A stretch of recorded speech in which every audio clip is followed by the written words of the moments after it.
Dito sa Papa Dudut Stories, ikaw ay hindi nag-iisa.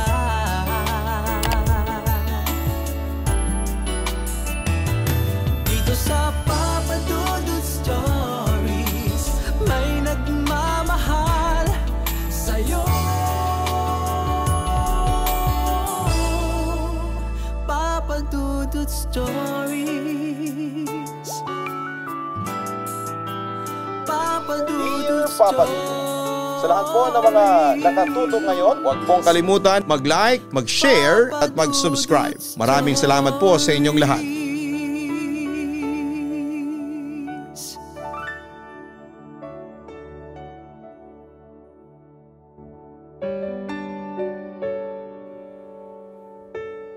Dear Papa Dudut, expect the unexpected.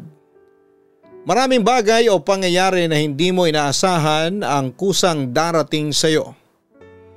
At kaya ito nangyayari dahil sa may rason ng Panginoon kung bakit niya yon ibinibigay sa iyo. Ika nga, everything happens for a reason. Yan ang temang sa tingin ko ang nakapaloob sa aking kwentong ibabahagi ko sa inyo. Bago ko magsimula ay gusto ko munang batiin kita, Papa Dudut, ng magandang gabi. Ganon din sa iyong mga masusugid na tagapakinig na tulad ko ay adik sa pag-ibig. Well, I'm April, 36 years old na ako sa ngayon. 265 pounds beauty at proud bilang Laking Tondo, Manila. Siya nga pala, super mega relate kami sa mga itinatampok na love stories mo dito sa Papa Dudut Stories. Anyway, napasulat ako sa inyo dahil na rin sa pangaasar at pamimilit ng mga friendship ko since very romantic daw ang aking love story. Hamon pa nga sa akin ang mga baklak yon. Pag daw hindi ako nagsulat ay sila mismo ang susulat ng storya ko at X-rated version pa raw. Dahil sa ayaw kong maging circus ang love story ko ay nagpasya ako na ako na mismo ang magsusulat nito. At para matigil na rin ang mga BFF ko sa pangaasar sa akin, Papa Dudut. Naku, Papa Dudut, I'm sure na aabangan ito ng mga lokaret kong BFFs. Well, nangyari ang aking love story many years ago in 2008. Noong una ay hindi ko kinoconsider ang sarili ko na maganda. Sa totoo lang, Papa Dudut, ay hindi ako nagagandahan noon sa aking itsura. Bukod kasi sa mataba ako ay wala pa akong ganda. Bata pa lamang ako ay nakaranas na ako ng mga pangaasar at panlalait mula sa kapwa ko bata, baboy, tabatsoy, dabyana, donya buding, balyena, chabelita, aparador, bariles, refrigerator. Lahat ng kayang itawag sa mga matataba ay naitawag na nila sa akin. Papa Dudut, buti pa nga yung isa kong kababata na kahit kasing laki na yata ni Godzilla sa sobrang katabaan ay hindi naging tampulan ng panunukso at sa halip ay marami pa ring lalaking nagagandahan at nanliligaw sa kanya. Samantalang ako, bukod kasi sa palagi akong tampulan ng pangaasar, ay walang ni isang nagtangkang manligaw sa akin. Oo, minsan ay may nanliligaw din sa akin only to find out na pinagpupustahan lamang pala niya ako sa mga kaibigan niya. Simula noon, Papa Dudut, ay hindi na ako umibig o nagtangkang maghanap pa ng lalaki na iibig sa akin. Bukod sa ayaw kong masaktan muli, ay wala namang magseseryosong lalaki sa itsura kong ito. Tanggap ko na hindi para sa akin ang ibigin ng isang lalaki. Meron akong nakababatang kapatid na babae, si Vonisha o Sonia, 26 years old. Pero kung ako ay mataba at hindi kagandahan, kabaliktaran naman kay Sonia. Maganda at sexy si Sonia kaya maraming lalaki ang nagkakagusto at nanliligaw sa kanya. Papa Dudut, minsan ay hindi maiwasang ipagkumpara kami ni Sonia since magkapatid kami. Siya madalas ay papuri ang natatanggap niya sa mga tao. Samantalang ako ay parang wala. Nung una ay hindi ko maiwasang mainggit kay Sonia At hindi ko naiwasang maghinanakit sa Diyos dahil hindi niya ako ginawang maganda, Papa Dudut. Hanggang sa huli natanggap ko din ang aking kalagayan. Iwinaksi ko ang lahat ng inggit o anumang hinanakit at pinalitan ko ito ng positive vibes. Naging masiyahin ako, bubbly, kengkoy at palabati. Binansagan din nila ako bilang babaeng bakla. Minsan ay may mga panunukso pa rin akong natatanggap pero lahat ng yon ay binabaliwala ko na lamang.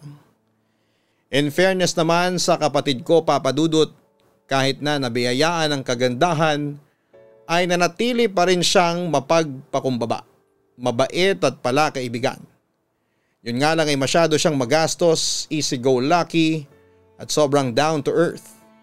Masyado rin siyang mapaglaro sa mga lalaki at kahit kailan ay hindi naging seryoso sa mga pakikipagrelasyon.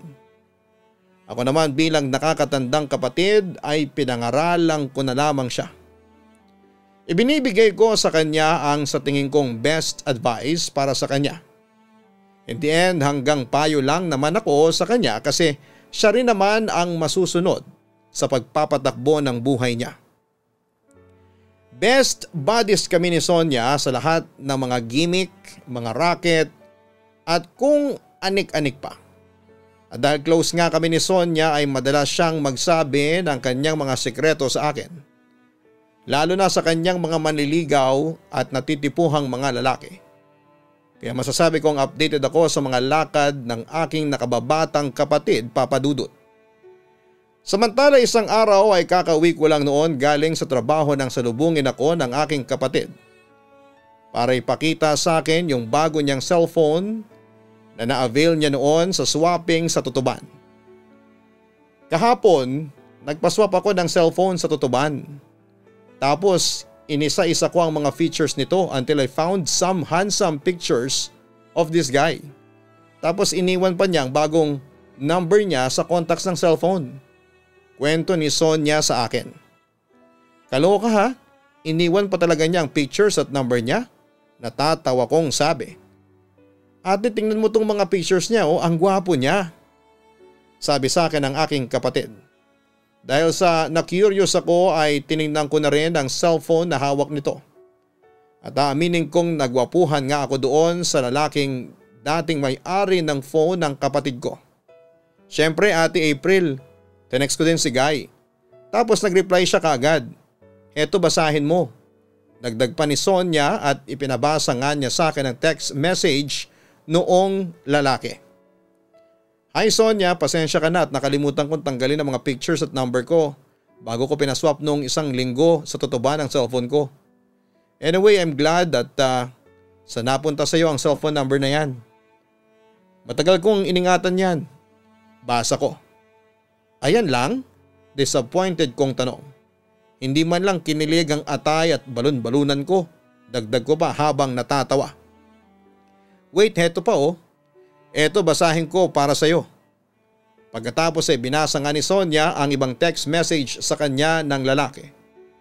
Of course yes. Pwede tayong maging mag-text mate. By the way, I'm Sandro. 24 years old single. If time will permit. Minsan ay magkita tayo ha. Yun na yun. Sabi ko habang naiiling. Grabe Ate April, kinikilig ako. Halos maihi si Sonia sa sobrang pagkakilig. Napataas naman ang aking kilay. Kinikilig ka na doon Sonia? Ang babaw mo naman. Wala nga siyang binanggit na kung anong romantic words or phrases tapos kinikilig ka na. Ang sabi ko. Ano ka ba te? Tingnan mo ang picture ni Sandro oh. Sinong babayang hindi makikilig sa ganyang kagwapong lalaki? Sabi pa ng kapatid ko na halos mabaliw sa kakatitig sa picture noong lalaki. Ay nako, Bonesha. Hindi ka na nagtanda. Una, paano ka nakakasiguro na siya ang nasa picture? Naku, baka posera lang yan katulad nung isa mong naka-eyeball dati. Kaloka, akala natin sobrang gwapo dahil sa profile picture niya sa Facebook. Yun pa lang, tsaka sa personal. Gumamit lang pala ng picture ng iba. Tapos yung isa mong nakadate, sabi niya 23 years old lang siya. Pero sino ang dumating? Isang gurang, ang sabi ko. Masyado ka namang negative de. Malay mo this time may nagsasabi siya ng totoo. Na ang katext ko at ang lalaki sa aking cellphone ay iisa. Depensa na lamang ng aking kapatid na halatang na in love sa litrato ng lalaking yon.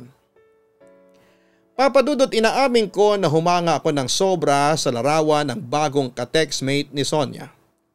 Pero nag-aalinlangan pa rin ako kung talagang ang katext ni Sonia at ang lalaking nasa picture ay iisa. Marami na rin kasi akong nababalitang modus na kumukuha ng litrato ng iba. Tapos ay magpapanggap na kunwari sila yung taong nasa picture, tapos isasagawa nila ang kanilang panloloko sa sinumang kakagat sa kanilang modus. At saka based on our experience na rin siguro, ilang beses na rin akong isinama ni Sonia sa kanyang mga eyeball date kung saan ang mga ka-eyeball niya ay namit niya through internet. Ang inakala naming mga gwapo at matipuno dahil sa kanilang mga larawang ginagamit sa internet ay siya palang kabaliktaran sa personal. Muntik na nga kaming mapahamak noon dahil minsan ay nakipag-eyeball noon si Sonia sa isang lalaki na miyembro ng Budol-Budol Gang. Kaya dahil sa mga karanasang ito, hindi ako basta-basta naniniwala sa mga bagong kakikilala sa internet man o sa cellphone. Pero hetong si Sonia, walang kadala-dala. Minsan inisip ko kung anong ganda ni Sonia ay siya namang pagkabubita niya. Papa Dudut, nagpatuloy si Sonia na makipag-textmate kay Sandro. Naging magkaibigan ang dalawa. 2 buwan ang lumipas ay lumapit sa akin ang aking kapatid at ibinalita niya na magkikita na sila ni Sandro. Kaso may problema, Ate April, wika ng aking kapatid. Problema? Bakit naman? Nagtataka kong tanong sa kanya. Nang magpasya kami na magkita na, ay nagkasundo kami na ibigay ko sa kanya ang picture ko para madali daw niya akong makilala. Kaso picture mo ang ibinigay ko sa halip na sa akin eh. Pagtatapat pa ni Sonia sa akin. Nanlaki ang aking mga mata sa sobrang pagkagulat sa sinabi ng magaling kong kapatid. Ano? Ay walang hiya ka. Bakit mo binigay ang picture ko? Hindi naman ako ang katext niya. Kasi ate, gusto kong malaman ang reaksyon niya kung nagsasabi siya ng totoo na mahal niya ako. Ayoko kasing mamahalin niya ako dahil sa mukha ko lang. Kaya susubukan ko muna kung hanggang saan ang pagmamahal niya sa akin. Paliwanag naman niya sa akin. Pero nainis pa rin ako. Talagang isinubo pa niya ako sa malaking gulo. Ano naman ang sabi niya sa picture ko? Curious kong tanong. Sabi niya maganda ka raw. Gusto niya talaga akong mamit ate. Kaso anong gagawin ko? Ang alam niya ikaw ang katext niya. Ang sabi ni Sonia. Di sabihin mo ang totoo total. Sabi mo gusto kanyang kamit, di ba? Di ibigay mo sa kanya ang totoo mong picture, suggestion ko. Pasensya na Ate April. Mahal ko si Sandro. Kung ako ang magtatapat sa kanya, baka magalit siya sa akin. Ayoko magalit siya sa akin. Ang plano ko ay ikaw muna ang makipag-meet kay Sandro. Tapos ikaw na lang ang magtapat na hindi ikaw si Sonia. Nang hindi siya magalit sa akin. Please ate, ikaw nang gumawa ng paraan, please. Pakiusap ni Sonia sa akin. Siyempre dahil sa binigyan ako ng paawa face ng aking magaling na kapatid, ay lumambot ang aking puso. Okay fine, sige. Ako na makikipag-meet kay Sandro. Tapos sasabihin ko na sa kanya na hindi ako si Sonia. Nakatext niya at kapatid ko ang katext niya. Tapos ay saglit akong natahimik. At doon ay may na-realize ako. Teka, hindi ba lokohan ito? I mean, niloko mo si Sandro? I'm sure magagalit yun sa'yo. Hindi ba dapat ikaw ang magtapat sa kanya sa halip na ako? Total naman sabi niya ay mahal ka niya. Kung mahal ka talaga niya, hindi siya magagalit sa'yo, ang sabi ko. Pero desidido talaga si Sonia na ilagay ako sa gulo. Basta ate, ikaw nang gumawa ng paraan ha. Alam kong magaling ka magpalusot. Kaya mo yan ate, mahal ko si Sandro at ayoko magalit siya sa akin. Please help me. Aniya with her paawa face. Well, ano pa bang magagawa ko? As usual, ako na naman ang tagawalis ng kalat mo. Teka, kailan ba kayo magkikita? Tanong ko. Actually, mamayang gabi na. Nahihiyang sagot pa ni Sonia. Nanlaki ang aking mga mata at napamura sa sinabing yon ni Sonia. Pero wala na akong magagawa kundi ang pumunta sa meeting place nila at magpanggap ako bilang kapatid ko. Maaga akong pumunta sa supposed meeting place ni Sonia at Sandro sa isang fast food sa loob din ng Maynila. Kaswal lang ako at alam ko ang sasabihin ko sa lalaki. Pagdating niya. Umorder muna ako ng burger at fries habang naghihintay. Samantala eksaktong naubos ko na yung pagkain ko nang dumating si Sandro. Sa hindi malamang kadahilanan ay bigla akong natulala tapos ay bumilis ang tibok ng aking puso. Nakalimutan ko lahat ng sasabihin ko kasama na yung pagtatapat ko sa kanya na hindi ako si Sonia. Sonia? Tanong sa akin ng lalaki. Tumango naman ako bilang tugon. Maupo ka. Pasensya ka na kung pinaghintay kita ng matagal ha. Medyo na traffic lang ako papunta dito. Paliwanag ni Sandro kung bakit 15 minutes siyang late sa aming usapan. Okay lang yon. Ang importante ay dumating ka. Nakangiti ko namang sagot. In fairness kay Sandro, ang ganda ng first impression ko sa kanya. Mabait, galante at higit sa lahat ay gentleman. Pagkatapos niya akong ilibre ng pagkain ay nagkwentuhan kami.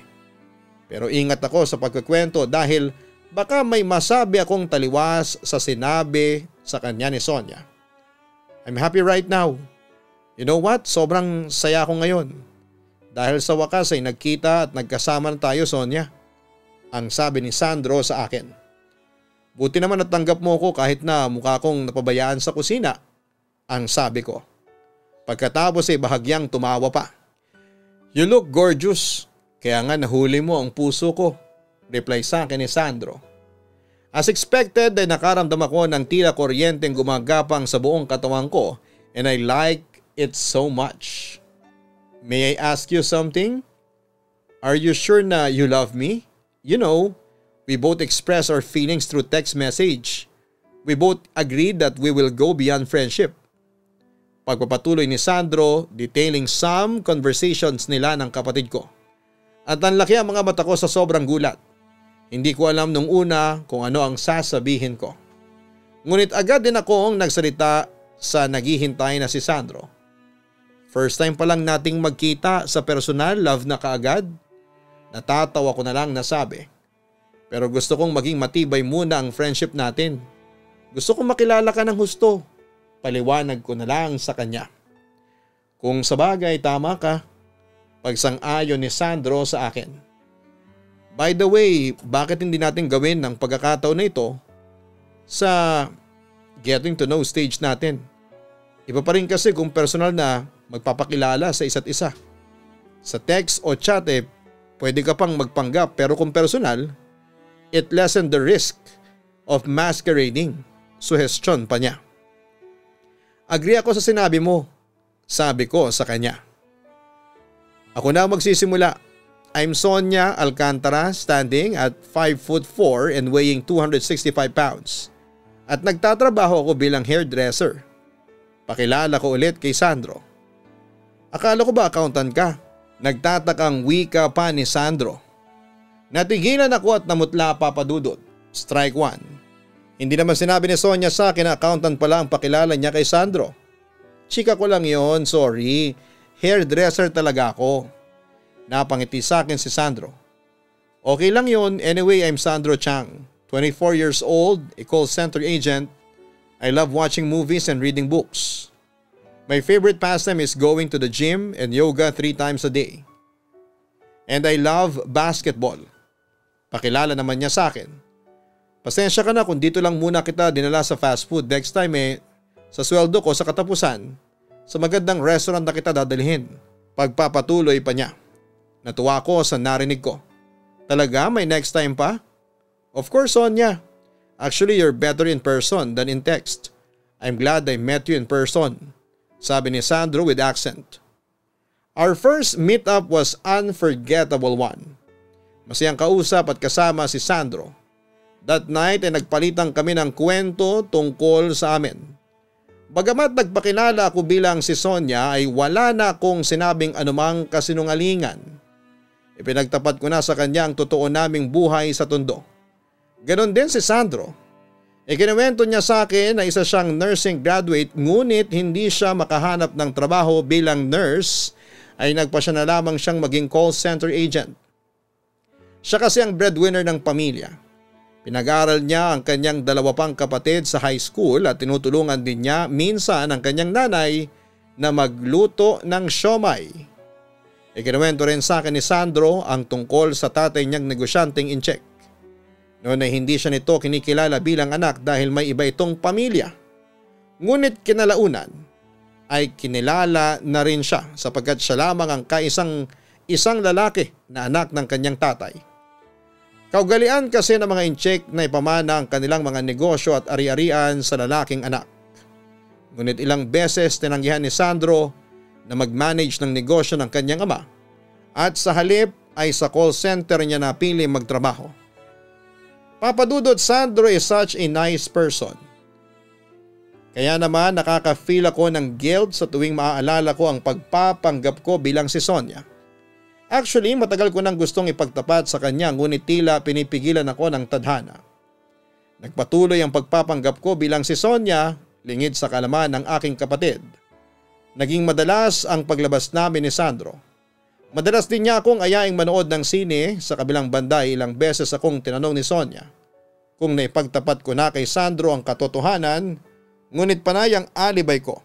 Kesyo, kinakatwiran kong naghahanap pa ako ng tiyempo. Nung una ay okay lang kay Sonia ngunit hindi naglaon ay unti-unting umiksi ang kanyang pasensya. Madalas niyang sinasabi sa akin na siya na ang kakausap kay Sandro ngunit sa hindi ko malamang kadahilanan ay hindi natutuloy ang balak ng aking kapatid.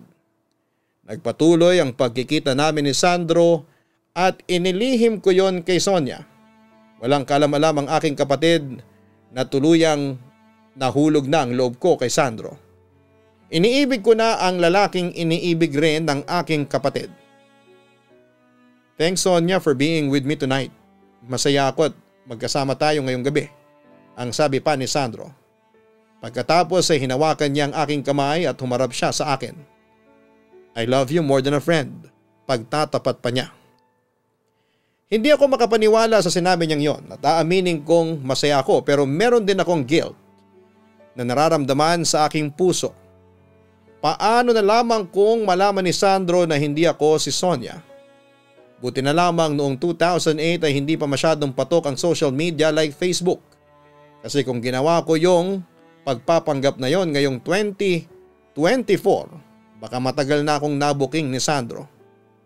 Anyway, matagal akong natigilan sa sinabi ni Sandro na mahal niya ako at higit pa sa isang kaibigan. Kaya muli siyang nagpatuloy. I know you will be surprised. Matagal ko nang kinikimkim ito, Sonia. Pero I just want to tell you na mahal kita. Yan ang natatandaan kong eksaktong sinabi niya sa akin noon. Sigurado ka ba, Sandro? Nauutal kong tanong sa kanya.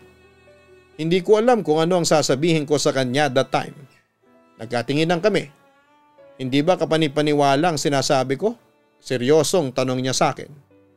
Hindi sa ganun, Sandro. Pero nung nagustuhan mo sa akin, una sa lahat ay mataba ako. Pangalawa, hindi naman ako kagandahan. Tapos pangatlo, hindi ko pa natatapos ang sasabihin ko nang putulin agad yon ni Sandro. Minahal kita bilang ikaw. Aniya, huwag mong sabihin sa akin na mataba ka o pangit ka. Kaya hindi kita pwedeng mahalin. Sonia, ikaw ang sinasabi ng puso't utak ko. Lahat ng bagay na tungkol sa iyo ay minahal ko. Pati imperfections mo ay minahal ko. Para sa akin, ikaw lang ang paraiso ko. Pagpapatuloy pa niya. Aaminin kong naantig ako sa sinabi niyang yon. Minahal niya pati ang imperfections ko at labis ko yung kinakatuwa. Isa na lang ang problema ko, Papa Dudut, ang pagsisinungaling ko sa kanya. Kaya hindi ko makuhang magsaya dahil iniisip ko pa rin ang magiging reaksyon niya sakaling malaman niyang hindi ako si Sonia. Hindi mo pa ako lubos na kilala para sabihing mahal mo ko. Pabulong na sabi ko. Deep inside kasi nakukonsensya ako at nasasaktan at the same time. Pero sinasabi ng puso ko na kilala na kita, Ania. I'm confident enough na ikaw na yung babaeng matagal ko nang hinahanap at pinapangarap, dagdag pa niya. Papa Dudut, labis ang katuwaan ko noon nang magtapat din si Sandro ng kanyang nararamdaman para sa akin. Feeling ko'y humaba ng todo ang aking buhok sa sobrang galak. Hindi talaga ako makapaniwala noon na isang gwapong katulad ni Sandro ay iibig sa isang katulad ko. Sa totoo lang ay hindi ko ina-expect na may magtatapat pa ng pag-ibig sa akin, pero nararamdaman ko sa bawat katagang binibitawan ni Sandro ay naroroon ang sinseridad. Kaya hindi ko na question pa ang pag-ibig na yon ni Sandro, Papa Dudut. Pagkaraang tanggapin ko ang pag-ibig ni Sandro ay naging magsyota kami. Sa kabilang banda, Papa Dudut, ay nag-aalala ako sa aking kapatid na umaasa pa rin sa pagmamahal ni Sandro. Hindi ko magawang ipagtapat kay Sonia sapagkat tiyak na masasaktan siya. Gulong-gulo ang isipan ko noon, Papa Dudut. Hindi ko alam kung ano ang klaseng pagtatapat ang gagawin ko sa kapatid ko. Hanggang sa isang araw ay kinausap ako ni Sonia tungkol sa isang mahalagang bagay. Buo na ang desisyon ko na harapin na si Sandro.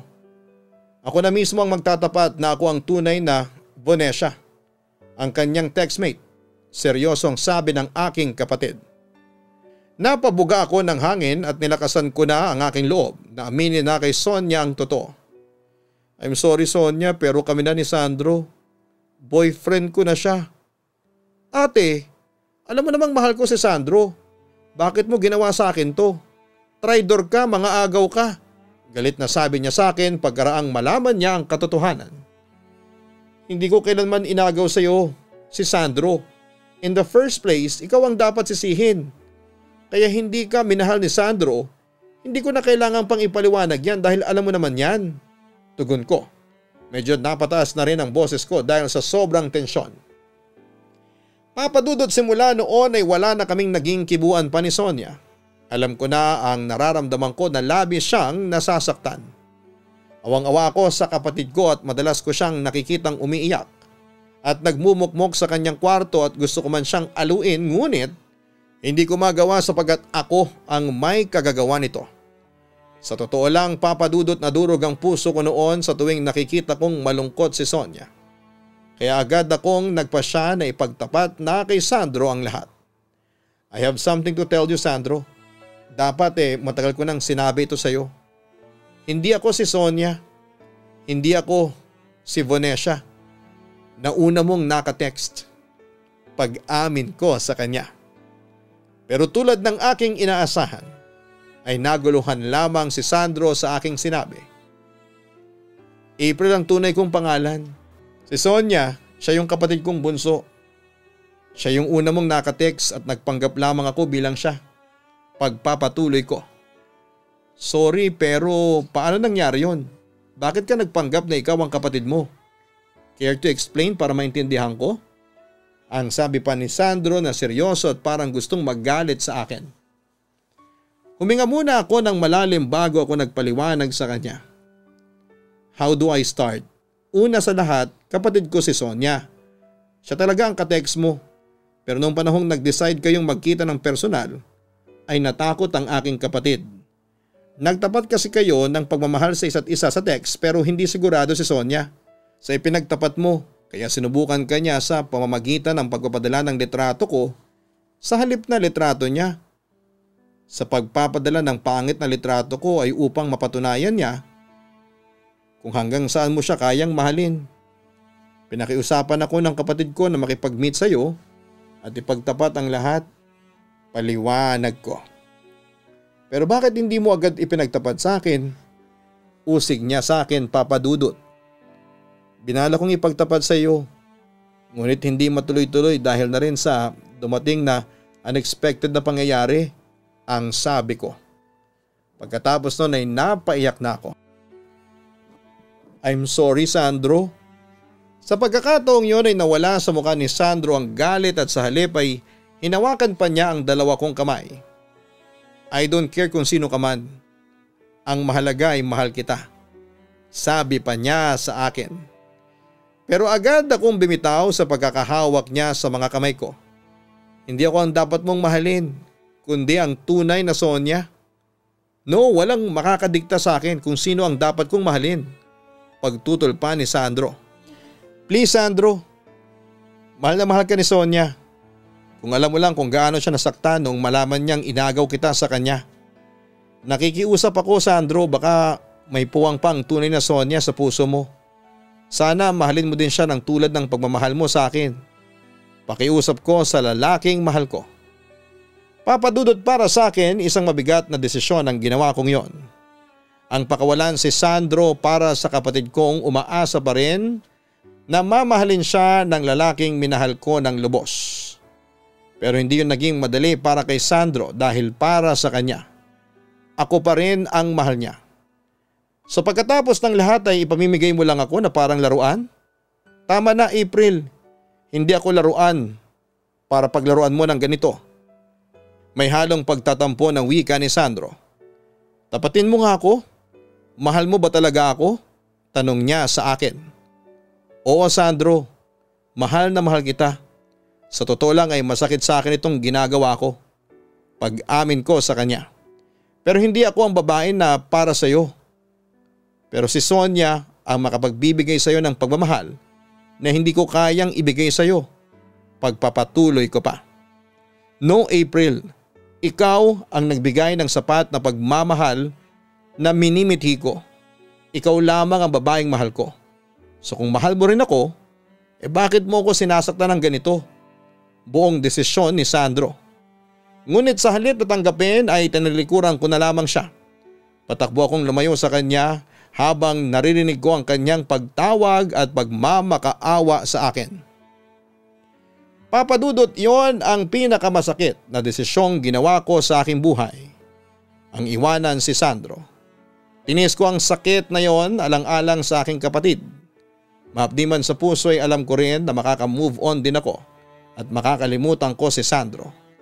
Ngunit sa tuwing makikita ko si Sandro o maaalala ang eksenang iniwan ko siya, ay patuloy pa rin akong nasasaktan at nangungulila.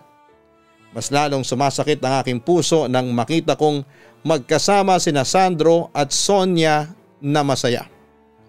Isang buwan nang lumipas ay naging magsyota sina Sandro at Sonia. Lalo akong pinanghinaan ng loob sa tuwing magkukrus ang landas namin. Bakas ko pa rin kasi sa mga mata ni Sandro ang pangungulila at pagmamahal sa akin. Kaya sa halip na masaktan ko ulit ang damdamin ni Sonia ay nagpa siya akong magpakalayo-layo. Pumunta ako sa probinsya namin sa Batangas sa bahay ng tiyahin ko at doon ako nagpalipas ng sakit. Doon ay pinutol ko ang communication sa kapatid kong si Sonia dahil ayokong masaktan. Namasukan ako sa isang parlor doon at pinagpatuloy ko ang pagiging isang hairdresser. Unti-unti na sana akong makaka-move on ngunit sa hindi inaasahang pangyayari ay nag-cruise muli ang landas namin ni Sandro. This time, hatid ang isang balitang sadyang nagpagulat sa akin. Nakipaghiwalay sa akin si Sonia. Sabi niya, hindi siya ang babaeng karapat dapat sa akin kundi ikaw. Pero huwag kang mag-alala. Maayos na siya. Sa katunayan ay namimiss ka na niya. Siya nga nagbigay ng address sa akin ng tita mo at nakiusap siya na sunduin kita sa Batangas. Kwento sa akin ni Sandro. At that time ay halos wala akong masabi. Kaya naman nanatili lamang akong nakatingin sa kanya at hindi makapaniwala. Uuwi na tayo ng Manila kasi doon tayo magpapakasal, sabi pa niya sa akin. Ha? Magpapakasal? Hindi ako makapaniwala sa aking narinig. Mahal mo ba ako, April? Tanong niya sa akin. Oo, mahal na mahal kita hanggang ngayon. Pag-amin ko. So will you marry me? Mabilis ang tanong sa akin ng lalaking kaharap ko. Ang bilis naman, tanging nasabi ko. Pero ang totoo ay gusto kong sabihin yes. Will you marry me? Inulit ni Sandro ang tanong. Because I want you to be my wife. I want to stay with you forever, dagdag pa niya. Dahil sa hindi ko na matiis ang kilig ay isang desisyon ang aking ginawa. Of course, yes, I will marry you anytime. Kung gusto mo ay ngayon na eh. Natutuwa akong reply sa kanya.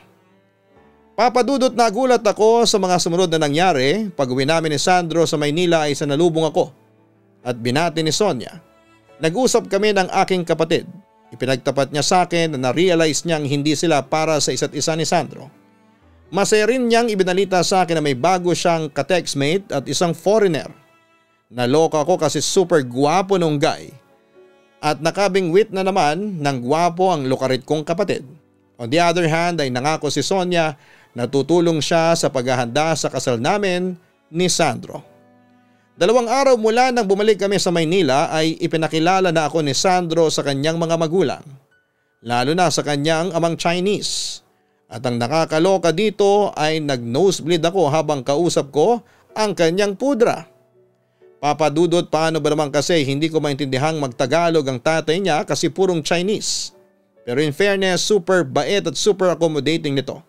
At sinabi rin ng pudra ni Sandro na botong-boto siya sa akin. Siyempre ako naman feeling ko'y humaba ang hair ko dahil sa mga compliments na natatanggap ko sa mga magulang ng aking future husband. Sa ngayon, Papa Dudut, ay mahabang taon na kaming kasal ni Sandro. 4 na ang anak namin na pinangalanan naming Vander ang aming panganay, Vivian ang pangalawa, Salvatore ang pangatlo at Selena naman ang aming bunso. Tinanggap na rin ni Sandro ang pagmamanage ng negosyo ng kanyang ama. At syempre ginawa ko naman ang lahat para tulungan siya. Dito na rin kami nakatira ngayon sa Project 8, Quezon City, halos katapat lang ng Barangay Hall ng Sangangdaan. Kung tatanungin naman ako ng mga listeners mo kung ano ang moral lesson ng story ko. Well, una, maging confident ka sa iyong sarili, ano man ang itsura mo. Pero wag naman yung overconfident to the extent na feelingera ka na. Pangalawa, expect the unexpected. Ang buhay ay puno ng sorpresa. Basta i-enjoy lang ang iyong life. Huwag mawala ng pag-asa because everything happens for a reason. At pangatlo'y maging totoo ka sa iyong sarili. Huwag kang magpapanggap dahil hindi mo ma-attain ang tunay na kasiyahan kung palagi kang nagtatago sa likod ng maskara. Muli nagpapasalamat ako sa inyo, Papa Dudut, at binigyan mo ng pagkakataon na mai-ere ang aking talambuhay. Sana'y magtagal pa ang iyong programa. God bless sa inyong lahat. Lubos na nagpapasalamat, April Alcantara-chan. Congratulations, April! Masaya kami dito sa Papa Dudut Stories na malaman na isa na kayong happy family ni Sandro. Bagamat hindi ako masyadong agree sa pagpayag mo sa kagustuhan ng iyong kapatid na magpanggap ka bilang siya. Buti na lamang at mahal ka talaga ni Sandro at hindi ka niya pinakawalan. Kahit na nalaman niya ang katotohanan. Kung sa bagay, naiintindihan ka rin naman namin kung bakit mo yun nagawa dahil napasubo ka lang dyan sa kapatid mo. At sinubukan mo rin namang magparaya kay Sonia kahit papaano. Pero dahil sa kayo talaga ni Sandro ang tinadhana kaya kahit ano pang hadlang o obstacles, ang dumating ay kayo pa rin ang nagsama at nagmamahalan sa huli. Basta mga kaibigan, iwasan natin ang pagpapanggap at pagsisinungaling lalo na sa mga taong mahal natin. Mahirap magmahal ng taong walang tiwala sa iyo. Kaya wag natin yung sirain. Maging totoo tayo sa ating mga sarili. At wag nating ikahiya kung tayo man ay may kapintasan sa ating itsura. Sabi nga ni Ariana Grande, be happy with being you, love your flaws, own your quirks, and know that you're just as perfect as anyone else. Exactly as you are. At kapag nagawa mo yon, sinasabi ko sa iyo, magiging masaya ka sa buhay. Muli maraming salamat, April, sa pagbabahagi mo ng iyong totoong love story sa Papa Dudut Stories. More blessings to come. Hanapin po ang Kaistorya Horror para sa mga nakakatakot na uploads araw-araw. Ganon din ang Gianna Vlogs para sa aming weekly family vlogs. Ang mga link po niyan ay nasa homepage ng channel na ito. Maraming salamat po.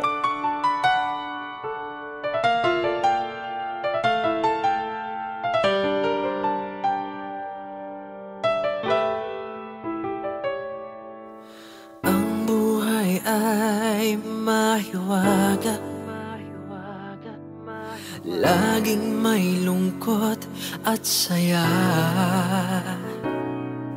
Sa Papa Dudut Stories, laging may karamay ka.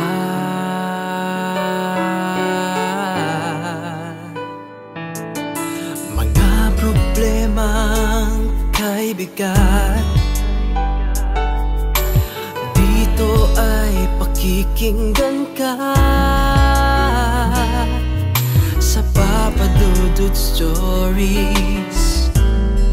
Kami ay iyong kasama dito sa Papa Dudut Stories. Ikaw ay hindi nag-iisa.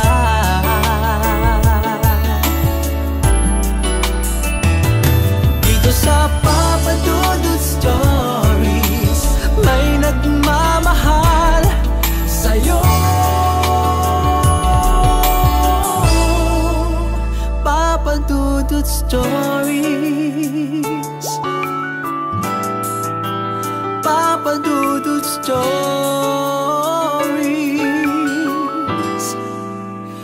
Papa Dudut Stories.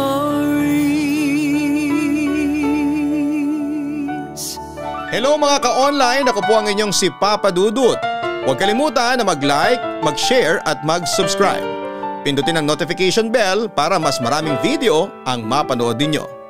Maraming salamat po sa inyong walang sawang pagtitiwala.